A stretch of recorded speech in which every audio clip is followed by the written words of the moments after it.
ආයුබෝවන් මම දැන් ඔබට ඉදිරිපත් කරන්න යන්නේ දැන්වීමේ මේ දුටු යලෝ සපයා ගල් හතර.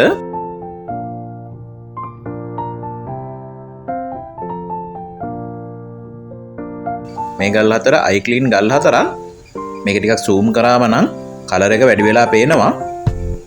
අපි දැන් ඉදිරියේදී මේ ගල් වල තනි තනියෙන් හැඩය සහ ටෝච් එකකින් පරීක්ෂා කරාම කොහොමද පේන්නේ කියලා මම පෙන්නන්නම්.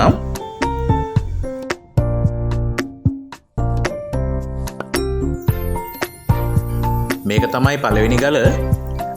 ඇත්තට මේ ගල් වල හොඳ පැහැයක් තියෙනවා. මේ ගල කැරට් 5ක් බරයි. අපි දැන් බලමු මේ ගල ටෝච් එකකින් පරීක්ෂා කරාම කොහොමද ඔබට පේන්නේ කියලා. ටෝච් එකකින් පරීක්ෂා කරාම මේ විදිහට තමයි පේන්නේ. ඇත්තටම හොඳ පැහැයක් තියෙන ගල් හතරක්.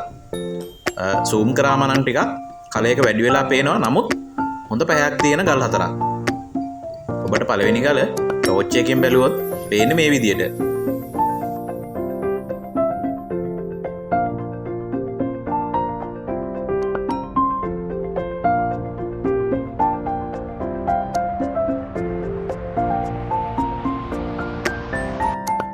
ඔබ මේ දකින්නේ ඒ ලොට් එකේ දෙවෙනි ගල. මේ ගල කැරට් 4.20ක් බරයි. මේ ගලත් iClean මට්ටමේ ගලක්. හොඳ පැහැයක් තියෙන ගලක්.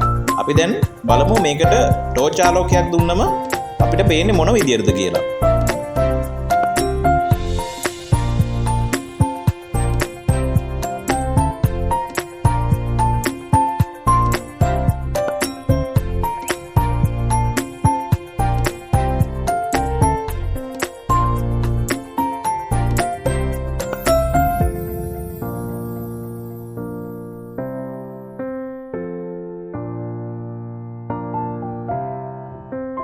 Sri Lanka leading gem checking instrument company. Bright Beam SL Sujani Jewelers Karnatha.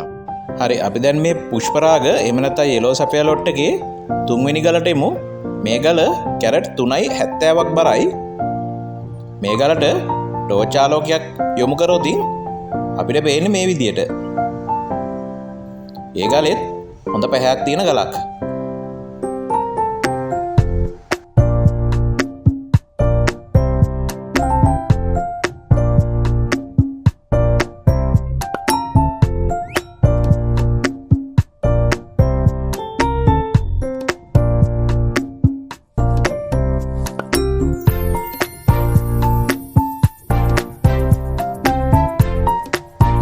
හරි එහෙනම් දැන් අපි ඇවිල්ලා ඉන්නේ ඒ ලොට් එකේ අවසාන ගලට. මේ ගල කැරට් 2.40ක් බර ගලක්.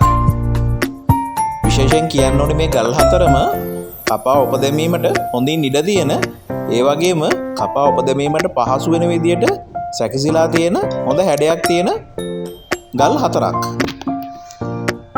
ඉතින් ඔබට මේ ගල් ගැන අදහසක් තියෙනවා නම් පෝස්ට් එකේ දාලා තියෙන අපේ දුරකථන අංකයට කතා කරලා වැඩිදුර විස්තර දැනගන්න පුළුවන්. ඒ වගේමයි මේ වීඩියෝ එක බලන්නේ මැණික් ගැන උනන්දුවක් දක්වන, ඒ ගැන ඉගෙන ගන්න කෙනෙක් නම් මං හිතන්නේ ඔබට හොඳ අදහසක් ඉන්න ඇති yellow sapphire ගල් වල හොඳ පැහැ ගැන සහ එහි විස්තර ගැන.